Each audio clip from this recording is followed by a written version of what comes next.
मनात आहे की नाही हा महत्वाचा टप्पा आहे. श्लोकानुसार मन झालं की नाही हे श्रवणाचं फळ आहे. बरोबर आहे हो. का? भावातून निघायचंय.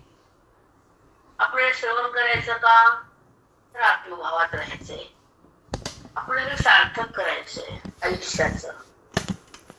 या देहातून तो परमात्म्याची प्राप्ती करून घ्यायची. पुन्हा मनुष्य होणे भेटत नाही हे लक्षात घ्या.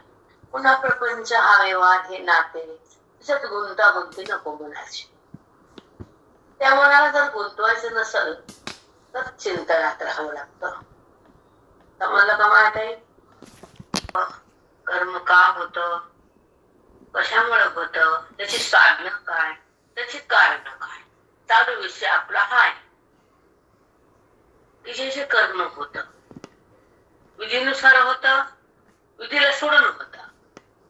विधी बाह्य कर्म पाप उत्पन्न होत, विधीला धरून पुण्य होत. मग ते पापही नको आणि पुण्यही नको. पुण्य भोगाला आणतं, पाप नरकाला नेतं. मग दोन्ही जेव्हा थांबत तेव्हा कर्माचं साधन आणि कर्माची कारणे जेव्हा माहीत होतात आणि त्या साधनामुळे त्या कारणामुळे जे कर्म घडतं तेव्हा मन त्या कर्मात नसून फक्त संकल्प करत आणि बाकीचे हेतू त्याला कारणाला कारणीभूत आहे. तर मी करता नाहीये आणि आपण करता झालोय. मग भोगता पण व्हावं लागतं, भोगावं पण लागतं. हे आपल्याला कळत नाही. समजला? हो माऊली. व्हायचं करता पण नाही आणि भोगता पण नाही. पण हे होता येत नाही. चांग होता येतं बाकर होता येत नाही आणि भोगते पण टाकत नाही आणि बुद्धी ब्रह्मरसा थांबत नाही. ते परमात्म्याला ओळखत नाही म्हणून करतेपणा संपत नाही. आजचा पॉइंट आहे. भोगला की नाही, देहबुद्धी संपली की नाही, मी माझ्या स्वरूपात आले की नाही, माझ्या सानिध्य भगवंताला मला लाभलं की नाही, देहाचं साने संपलं की नाही, ते कोणी बघत नाही. बघते का? असं बसायला संपलं, देव वगैरे लावलं मग चिंतनाला बसते. मी आणि शैत्री आत्मचिंतन भगवंताचा आणि अर्जुनाचा संवाद जो 18 अध्याय चालू होता, भगवंत 18 अध्यायापर्यंत आले होते. भगवंत जे बोलत होते कर्माचं हेतू आणि साधन. कर्माचा करता जो जीवात्मा बनतो आणि सुख दुःख भोगतो तू कर्माकडे जाऊ नको. अर्जुना तू कर्मात राहू नको. कर्माच्या सुख दुःखाला पाप बनण्याला धरू नको. आणि कर्म सुटल्यानंतर तुला मी माझ्याकडे आणल्याशिवाय राहत नाही. पण तू कर्मात असल्यावर तुला माझ्याकडे मला देता येत नाही. ही जी आत आहे भगवंताची ती भगवंताने बोलून टाकली. अर्जुनाला कळालं की जेव्हा मी करतेपणात आहे तर भगवंतात नाहीये. म्हणून करतेपणा जाण्यासाठी ब्रह्मज्ञान लागतं आणि सत्संगातून बोध हृदयात साठवावं लागतं. त्या बोधाच्या साठवण्यानं अज्ञान आठवल्या जातं आणि मन भगवंताकडे पाठवलं जातं. त्याला वेदाचं नातं असं म्हणता येतं. हे जगताचं भौतिक नातं क्षणभर असतं आणि स्वार्थासाठी असतं. पण खरं नातं ते ईश्वराशी असतं. पण ते सतत असतं. जे त्याला माहित असतं ते नातं ते जागृत करतं. ते नातं म्हणजे अहम ब्रह्मास्मी. वेदानं हात वर करून सांगितलं की अहम ब्रह्मा, मी ब्रह्म आहे. अहम म्हणजे मी आणि ब्रह्म म्हणजे आहे. ब्रह्मच आहे मी. मी देह का हो? देहाकडे बुद्धीला का नाही होत? कर्माकडे का जाऊ? कर्माचं पुण्य पाप उत्पन्न का करू? आणि त्या पापाचा भोग घेण्यासाठी पुन्हा वापस का येऊ? हे जेव्हा ज्याला कळतं त्याला संताचं ज्ञान मिळतं. त्याचं अज्ञान जळतं. तो जीवात्मा पुण्यात्मा होतो. अभावात पुण्य तयार होतं. ब्रह्मसंहिताची भेट होती. अविद्येची ताटातूट होती, भ्रमाची समाप्ती होती आणि सत्पदाची प्राप्ती होती. असं देहाची निवृत्ती होती आणि बुद्धी आपल्या पदावर येते. ते पद आत्मपद किंवा ब्रह्मापद. पण कर्म सुटल्यानंतर, वर्म कळाल्यानंतर, भेद जळाल्यानंतर, साधू मिळाल्यानंतर आणि मन त्या ईश्वरामध्ये एक झाल्यानंतर, कर्माकडे मन गेल्यानंतर वर्म हाताला येत नाही. देह भाव ठेवल्यानंतर परमात्म्याचं मिलन होत नाही आणि वेदाचं ज्ञान कळालं नाही तर संसार संपत नाही.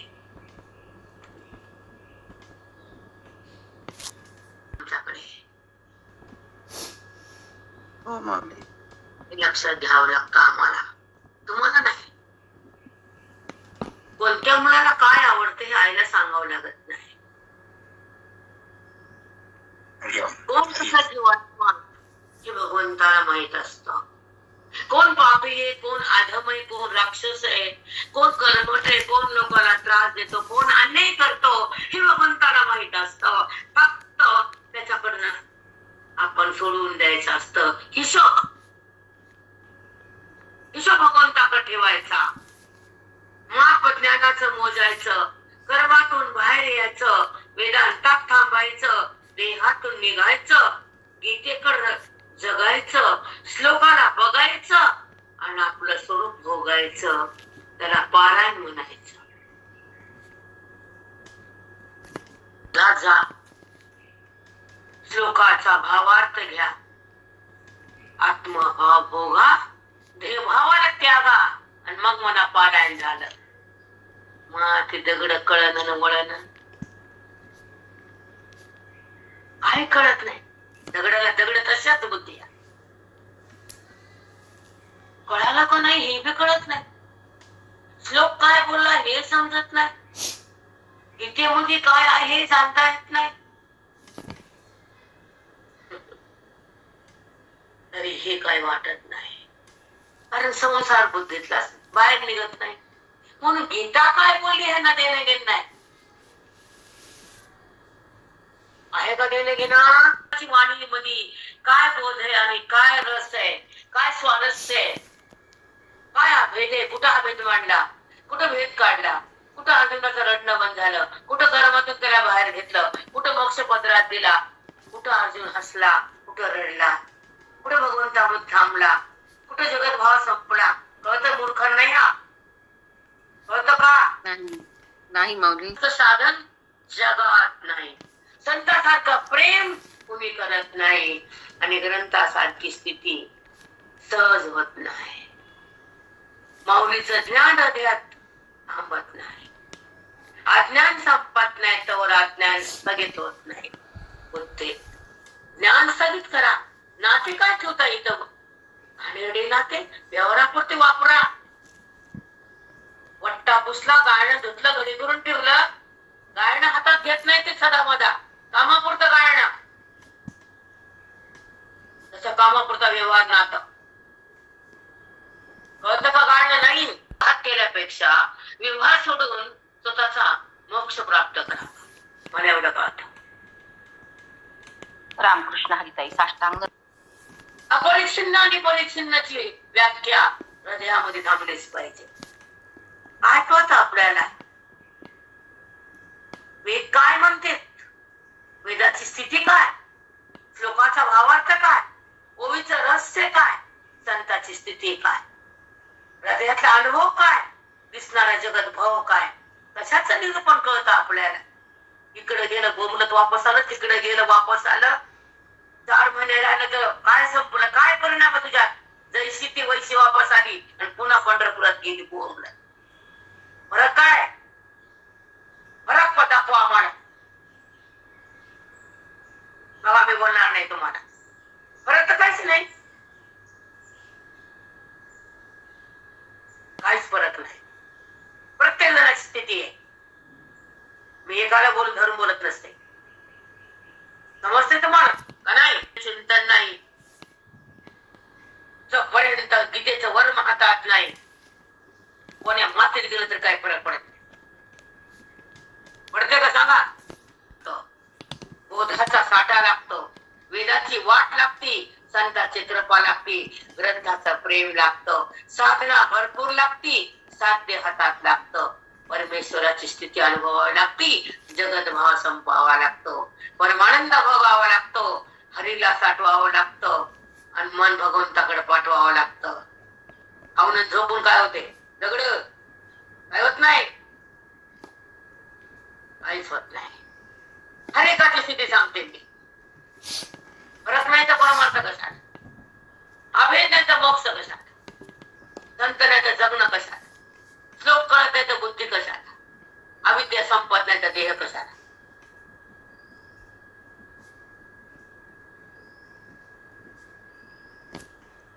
पूर्ण झाल्यावर अविद्या राहत नाही, संतांना हातात धरल्यावर बंध भेद उरत नाही, आणि ग्रंथ हृदयात गेल्यावर देहभाव उत्पन्नच होत नाही. हे कुणा परमार्थाचा आदर बोध अवेद तर हृदयामध्ये स्थापन केला तर मोक्ष भोगताच येतो.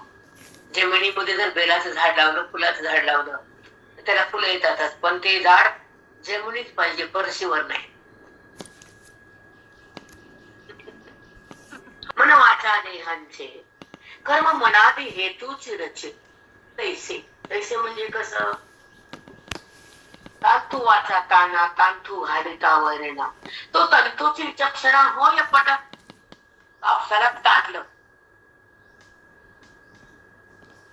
तांतू वाचा ताना, त्या कापसाला ताणलं तर तंतू बनतो, धागा तयार होतो, आणि तोच धागा आडवा उभा झाला एकामेकात तर पट होतो. पटाला कसं तंतूला ताण कारण आहे, तसं कर्माला काय कारण हे सांगतो ऐक. तैसे मनवाचा देहाचे, मनवाचा देह हे कर्माला कारण आहे. कर्म मनादी हेतूचे रचे, कर्म मनादी हेतूच रचे, मन आणि देह त्या हेतूने कर्म घडतो बनतो. रत्नी घडे रत्नाचे दळवारी जीवी, रत्नाचा गोल आकार असतो, त्याला पैलू पाडताना ते आटारे वापरून त्या रत्नावर रत्नाचाच आकार दिला जातो, ते चमचम करत. मग रत्नावर रत्नाचाच आकार दिल्यावर पैलू पडतात, चमक वाढते, पण रत्नाला शिरून असा उंच आकार करावा लागतो. खड्यालाच अष्टकोनी षटकोनी उंच आकार कापत कापत त्याला पैलू टाकत टाकत तो खडा बनला तर त्या खड्याचाच पैलू बनतो, हत्तर बाजूला असत. म्हणून रत्नाला रत्नच कारण आहे. पैलू पाडल्यावर लोखंडाचं टोपलं केलं, लोखंडाचं हाताळणच केलं तर हाताळात पण लोखंड आहे, टोपल्यात पण लोखंड आहे, तसा चौकड मीच आहे. हो माऊली, किती छान सांगितलं. रत्नाला रत्नानच पहिले पाडावं लागतं, तरी चमक वाढते. तसंच आहे. छान. काय मग त्याला खूप सुंदर असतो, पण त्या बुद्धीला पेलत नाही, झेपत नाही, अंतःकरण पवित्र नसतं, अपवित्र असतं, आणि दोष असतात बुद्धीमध्ये. द्वेष, लोभ, वासना हे आपल्यापाशी असतात सतत. विनाकारण कुणाचा द्वेष करतो, विनाकारण कुणातरी आकुडपणे वागतो, कुणाचा तरी आपण वैर धरतो, कुणाचा तरी आपण संशय करतो, कुणावर तरी आपण त्रागा करतो, कुणाचा तरी संताप करतो. हे बुद्धीचे कर्म ज्ञानाला आळवे येतात. येतात की नाही? पवित्र बुद्धी स्वच्छ आणि पवित्र आणि सुंदर निरामय आणि भगवंताला प्राप्त करण्यासाठी योग्य होत नाही, तोपर्यंत तुम्हाला ब्रह्मभाव भक्तच येत नाही. साधू पाठ करून श्लोक सांगून ऐकणं सांगणं हा एक सुरुवातीचा भाग आहे, पण अनुभव अंतिम भाग आहे. जमिनीत बी टाकलं सुरुवातीचा भाग आहे, पण एका बियापासून 100 शेंगदाणे होणं शेवटचा भाग आहे. जमिनीमध्ये पेरल्यानंतर त्याचे अनेक शेंगदाणे होतात, पण तो शेंगदाणा जर जमिनीमध्ये जर भस्म झाला नाही तर अनेक शेंगदाणे उत्पन्न होत नाहीत. तसं अज्ञान समाप्त झाल्याशिवाय सगळं अनेक रूपाने जगत तो मीच आहे असा भाव पण जागा होत नाही. तोपर्यंत बापरे. साष्टांग नष्ट व्हावंच लागतं, त्याच्यातूनच तेवढा विस्तार होतो. तसंच आहे आपला अहम, आपलं सगळं जळाल्याशिवाय सगळं आम्हीच. आणि शांत होत नाही तोपर्यंत तो शांताकार तुम्हाला प्रगट, तो हृदयात प्रगटतच नाही. तुम्ही 5 पाठ करा, 10 करा, ते कर्मात मोडतात. पण त्याला जाणल्यानंतर, त्याची जाणीव तयार झाल्यानंतर, आधी जाणणं, नंतर जाणीव, नंतर त्याचा इतिहास. जाणणं, जाणीव आणि जाणणे हे जे भाव त्रिपुटीचे जेव्हा संपतात, तर त्याची जाणीव संपतच नाही आणि जगताची जाणीव होतच नाही. ब्रह्मानुभूती म्हणतात या स्थितीला. ब्रह्मानुभूती, स्वला सोची अनुभूती. समजत नाही का काय बोलावं पण आम्हाला मांडता येत नाही, पण कधी कधी सहज मांडल्या जातं. ते तुमचं पुण्य असतं, ते अगाध पुण्य असतं. आमची वाणी बोलते, वाणी पण त्यांची, आमची म्हणणं पण डाग आहे. आमची कुणाची? आमची नाही वाणी, वाग्देवता सरस्वतीची वाणी. त्या ठिकाणी ती प्रगट होती आणि वेदाला बाहेर काढून तुम्हाला मोक्ष देते. आमची वाणी कुठली? या त्रिपुटीनं कार्य होतं आणि ही त्रिपुटी संपते. त्याच्यानंतर ते भगवंताशी ऐक्य होतं आणि फक्त जाणणं तेवढंच राहतं. त्रिपुटी संपते, मग जगाची जाणीव होतच नाही. जाणीव फक्त त्याची, ती खरी ब्रह्मानुभूती, स्वची स्वला अनुभूती. बापरे, साक्षात परंपरामध्ये केवळ वेदयुक्त ज्ञान संपत्ती वेदाची असती, स्थिती सुखाची असती, अनुभूती पांडुरंगाची असती, ओळख तत्वाची असती. हा मेळ वेदाचा असतो आणि सगळा तो पांडुरंग परमात्मा चौकडे असतो. मग तो भक्त असो का, मुक्त असो का, सक्त असो का, पापी असो का, वैरी असो का, दुष्ट असो का, क्रोधी असो, सगळा तोच बनलाय. म्हणून कुणावर क्रोध करायचा नाही, असा आमचा जगण्याचा भान असत. तो मुक्त असतो. हो माऊली, तुमच्यासाठी सगळं जगत वासुदेवमयच आहे. तुम्हाला दुसरं कोण दिसणारच आहे? दुसरं नाहीच कोणी, ते दिसणार काय? सगळा तोच होतो. तिथं स्वानुभूती आहे. व्यवहार टाकतात, बुद्धीला टाकता येत नाही, स्वानुभूती बघता येत नाही, मन टकमक झाल्याशिवाय राहत नाही, बुद्धीला झोप येत नाही, शुगर बीपी जात नाही. जाते का शुगर बीपी? तुम्हाला बॅलेन्स होत आहे, प्राप्त होईल, मुक्ती हातात येईल. त्या साधनेनं करा. मी केलं म्हणून केलं तर थोपा दडपून काढेल. मी करते, मी केलं नाही. करता बनूच नका, पुण्य वाढवूच नका, पापाकडे जाऊच नका, देहाला स्पर्श होऊ देऊच नका. बुद्धीला निर्विकार करा, कर्मातून चित्त बाहेर करा, आत्मानुसंधान नित्य करा आणि मग बघा सुखाचा झरा. तोच मुक्त भक्त बरा. आता जन्मान मला मृत्यू लोकात फिरा. काय छान बोल. कर्म सोडायचं बी नाही, कर्मात राहायचं बी नाही, देहाला पाहायचं बी नाही, त्याला माझं म्हणायचं बी नाही, वृत्तीवर यायचं नाही, भगवंतापासून दूर जायचं नाही, आणि मी कर्माचा करता व्हायचं नाही, आणि भगवंताच्या सुखाला टाकायचं नाही, विषय सुखाला भोगायचं नाही, आणि विषयाची सुख भेट मागायची नाही. तो देतच, भक्ताची चिंता वाहतच, आत्मानुसंधान देतच. मग काय सुख कोणतं पाहिजे तुम्हाला? जे खरं सुख भोगलं, खोट्या सुखाचा पात्र राहा, पात्र राहा, त्याला त्याग. किती मस्त. खोट्या सुखासाठी कात रागा, त्याला त्याग. आत्मसुख भोगा, आत्मसुख भोगा. या देहातच त्याला प्रगट करा, वृत्तीला राम करा. मन हा राम आहे, त्याला राम करा. बुद्धी भ्रमिष्ट आहे, त्याला ब्रह्म करा. चित्त विकारी आहे, त्याला निर्विकार करा. अंतःकरणामध्ये चिंता आहे, त्याला बंद करा, चिंतन करा. चिंता बंद होते. चिंता हरी करतो आपली, आपण नाही करायचं. आता त्याला म्हणायचं कर्म आणि चिंता एवढं बलवान व्हायचं, त्याला मान द्यायचं, त्याच्या नजीक राहायचं, त्याला ओळखायचं, त्याला मनामध्ये प्रगटायचं, त्याच्याशी समरस बनायचं, त्याला प्राप्त करायचं. मग चिंता कशाला? चिंता त्याला. हो माऊली, किती छान. तो माझा वादी आहे, मी कशाला चिंता कर? तो माझ्या सोबत आहे, त्याला कळते मी कशात आहे. तो माझ्या हृदयात आहे, मी त्याच्या सोबत आहे. तर तो जर माझ्या जवळ आहे तर माझी हालचाल त्याला कळत नाही का? अवश्य कळते. तो सगळी सोय करतो आपली. कसे गेली वारीला, कसे आले घरला, कसं दर्शन दिलं मला सांगा? पायावर दर्शन. वारी तपय माई पुढे तो कारण हेतू केवी हे कोणी अपेक्षिते तरी तेने अवधारी जो. ऐक अर्जुना, तसं तंतूला कापसा उडून तंतू आहे आणि तो तंतू एकमेका झाला तर पट आहे, मग पटाचं कर्म होतं. पण त्याला ताणणं, एकमेकात करणं ही मधली क्रिया आहे. असं कर्म होताना हे मधली देहाधिक कर्म, मन, 5 हेतू, 5 कारण आहे. ते ऐक. एक अधिक कारणे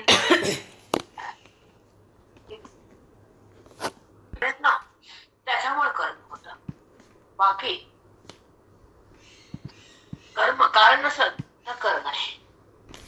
हे तू ऐकून घ्या. त्या कर्णाला तू समजून घे, आणि ते कर्माला ते कारण आहे हे निश्चय कर. तू कारण नाहीस हे समजून घे. असं भगवंत बोलतात नाना रूपाने. आता पुढे एक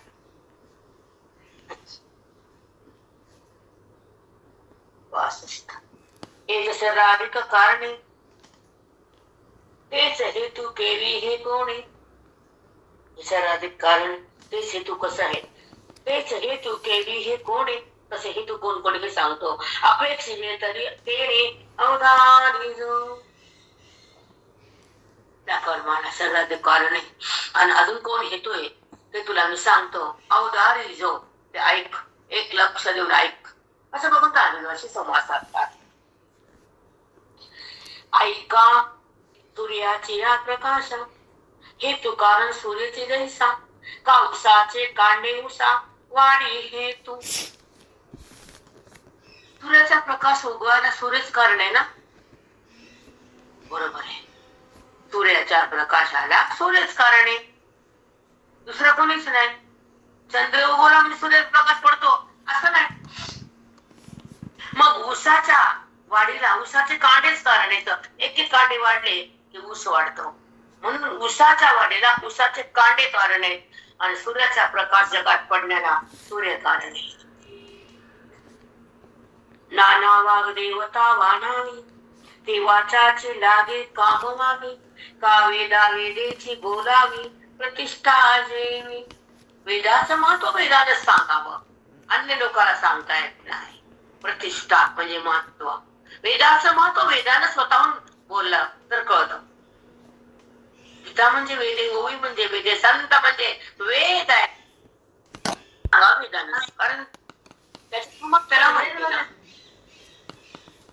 वाग्देवता वाणावी. वाग्देवता म्हणजे सरस्वती. नाना वाग्देवता वाणावी ते वाचाची लागे कामवावी.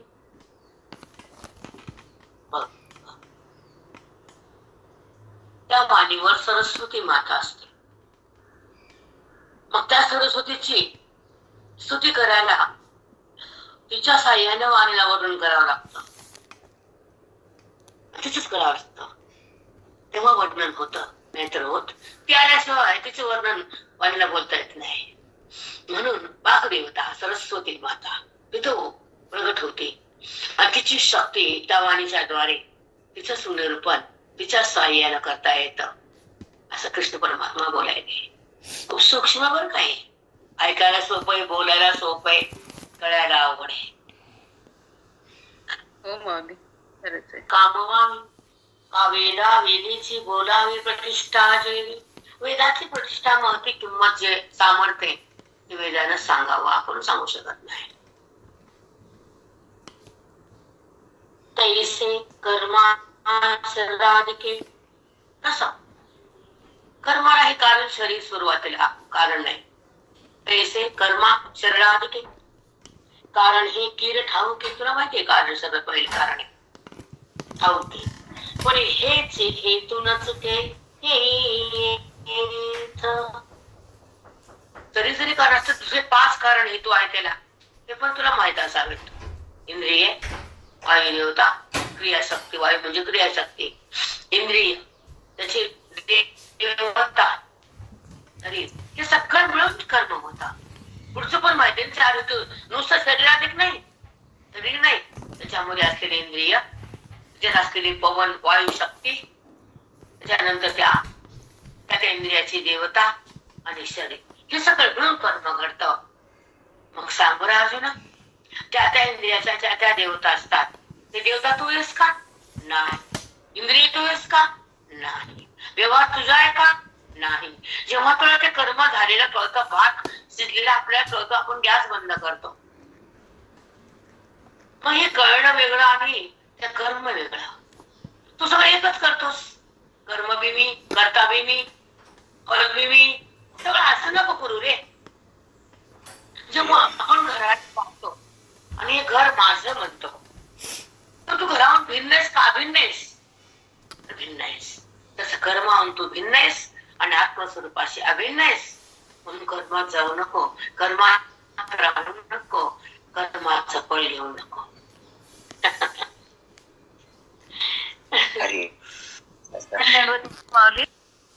आत्मनिष्ठ बनते, कर्मातून बाहेर येते.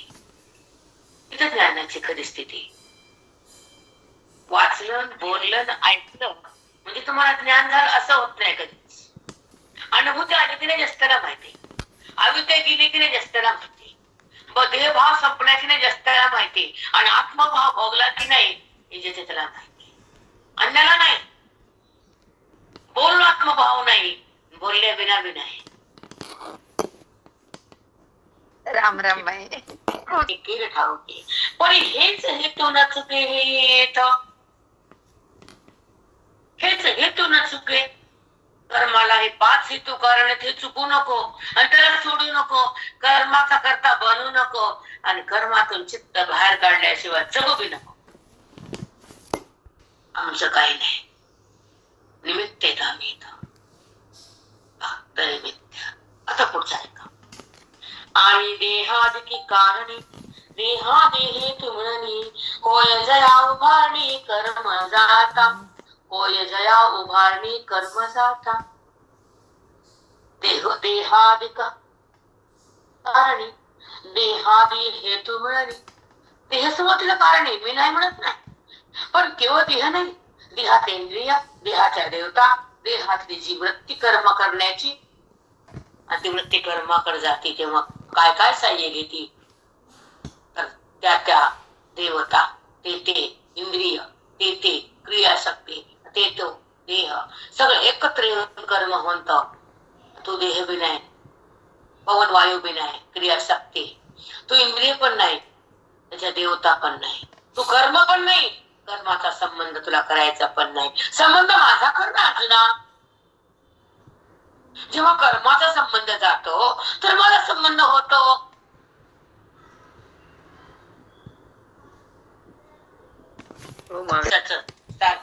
म्हणून बाप लागतो. बायकोसाठी पण नाही, केवळ मुलासाठी. हे तुम्हाला कळत नाही, पण आम्हाला सांगावं लागतं बार बार.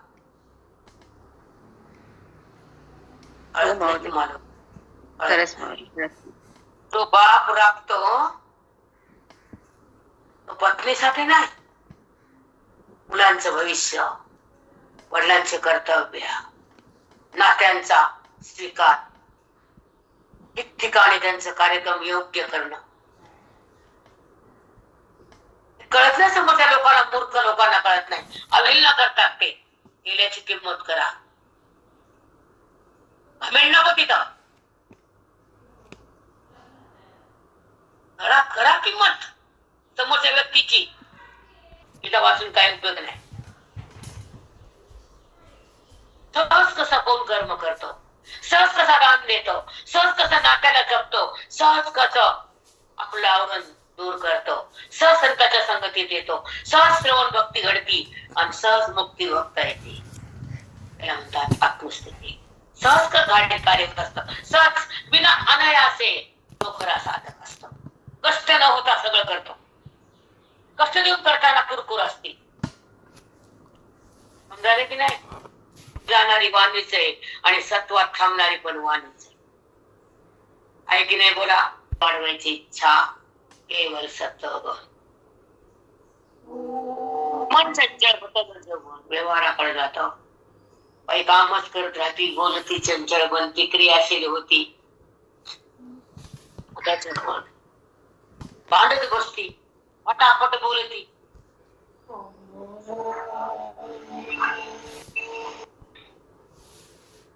मग अरे कामवाली माझ्याकडे बघून असली का? आलाय बाई हो आणि बोला तिला, ते पण माणूसच आहे. तू पण ईश्वर. देहादिक कारणी देहादी हेतू नदी होय जणू भारणे कर्म जाते. त्या 5 कारणाने देहाच्या साह्याने कर्म होतं. ठीक आहे, समजून घे. ते शास्त्रार्थ माननीय मार्गानुसारे धनंजया तरी न्याय तो न्याय हेतू होय. तरी न्याय तो न्याय हेतू होय. न्याय म्हणजे शास्त्रानुसार जे कर्म करावं, जसं करावं तसं केलं तर ते पुण्यच पुण्य कर्माकडे येतात. शास्त्र विधीनं केलं, विधीनं कार्य करायला पुण्य लागतं आणि विधीनुसार करायला ते कळावं लागतं. म्हणजे ते पुण्य त्या विधीनुसार कर्म करायला कारणीभूत होतं. हे त्या विधीला कर्म करायला पुण्यच लागतं. ते पुण्य विधीला बोलवून विधीसारखंच कर्म करतं. पण कर्म करताना विधीच्या साह्यानं केलं, मी नाही केलं असं जेव्हा भाव तयार होतो तर तो कर्मातून बाहेर येऊन तो अकर्ता बनतो. मी केलं म्हणलं तर कर्ता बनतो. पुन्हा पाप पुण्य उत्पन्न करतो. पुन्हा ते भोगाला पण उपाधी घेतो. तो माझ्याकडे न राहता कर्मात जातो. तो मला प्राप्त होत नाही. तो माझ्याकडे येत नाही. सहज सांगितलं तू प्रेमा. सहज आहे. बरं सांग मला अवघड आहे का ते? किती सहज. खूप छान. असं समजावं लागते माऊली. असं सांगणारं पाहिजे, असं समजलं पाहिजे.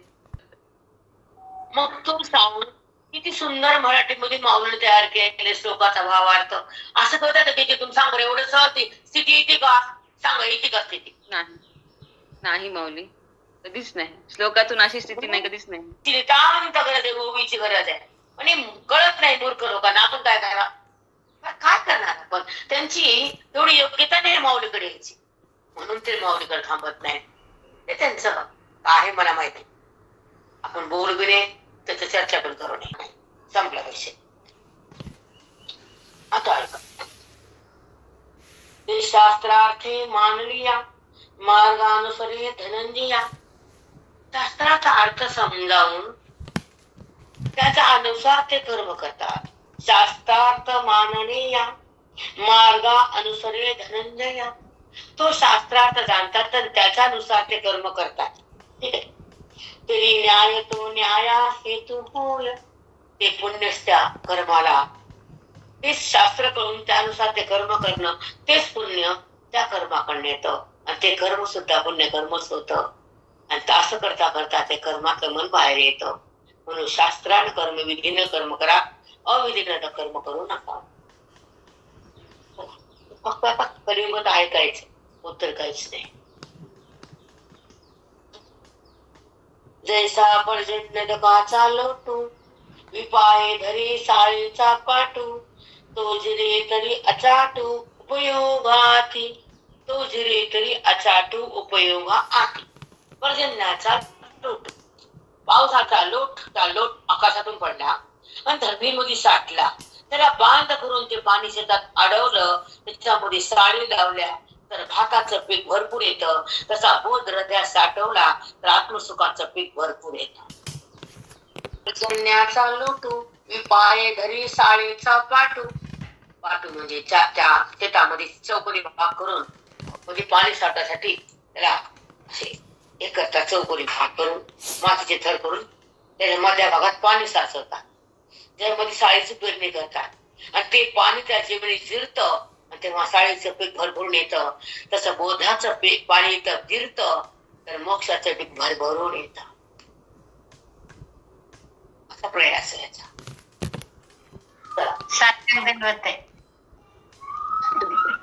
दंडवत आहे. रोषे निघाले अवचटे.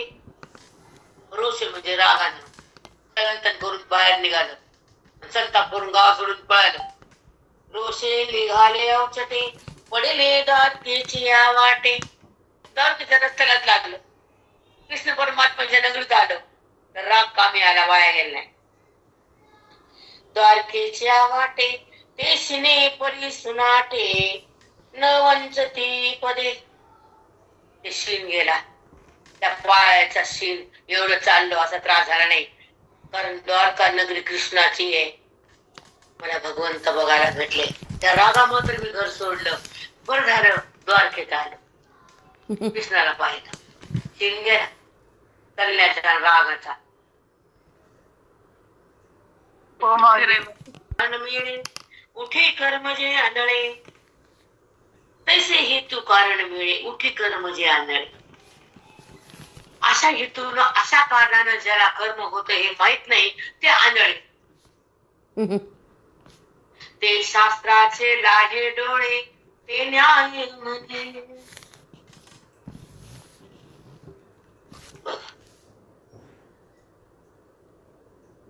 बघा, शास्त्राचे लाहे डोळे, शास्त्राला अनुसरून केलेलं कर्म त्याला न्याय म्हणतात. शास्त्राला सोडून केलेलं कर्म अन्याय म्हणतात. म्हणून केलेलं कर्म शास्त्राला अनुसरून असावं आणि या हेतूला समजून करावं, तेव्हा त्याला माझी प्राप्ती होती. आणि मीच केलं म्हणल्यावर त्याच्यातून पुण्याची उत्पत्ती होती. तो माझ्या कन्याकडे जातो. हा सुंदर म्हणजे भगवंत कृष्ण परमात्मा सुंदर बोलतात, आपल्याला कळत नाही. आपली तेवढीच अडचण. ते काय बोलले, कसं बोलले, कुणासाठी बोलले, सांगून बोलले, ते जर बुद्धीला ग्रहण करता आलं तर बुद्धी भगवंताला सोडतच नाही आणि ते ह्या पशी थांबतच नाही. व्यवहाराला संबंध होतच नाही, अविद्या तिथे राहतच नाही आणि ब्रह्मविद्या हृदयातून जातच नाही. या आमच्या ओवीचं फल आहे गीतेच्या श्लोकाचा भावार्थ म्हणजे ओवी आहे, त्याचे वाक्य उत्तर आहे. हो माऊली. तो चाखायचा आणि भगवंताचा जो ब्रह्मभाव त्यामध्ये या म्हणतात ते भोगायचा. ब्रह्मभाव जगायचा, पण देहभावात नाही थांबायचं. कधीच थांबू नये देहभावात. व्यवहाराला जास्त चिटकूच नाही. देहाचा संबंध वृत्तीने करूच नाही. जेव्हा भगवंताचा संबंध वृत्ती धरते तर देहा संबंध नसतोच. ते ज्ञानी महात्म्याला कळतं, तुम्हाला नाही. जेव्हा तुम्हाला ज्ञान परिपक्व होईल तर तुमची वृत्ती भगवंतात राहील, तेव्हा तुम्हाला अनुभव येईल आणि तेव्हा ज्ञानेश्वरी तुम्हाला फल देईल. आम्ही नाही. विठ्ठल श्री गुरुज्ञानदेव पंढरीनाथ महाराज की जय. जय.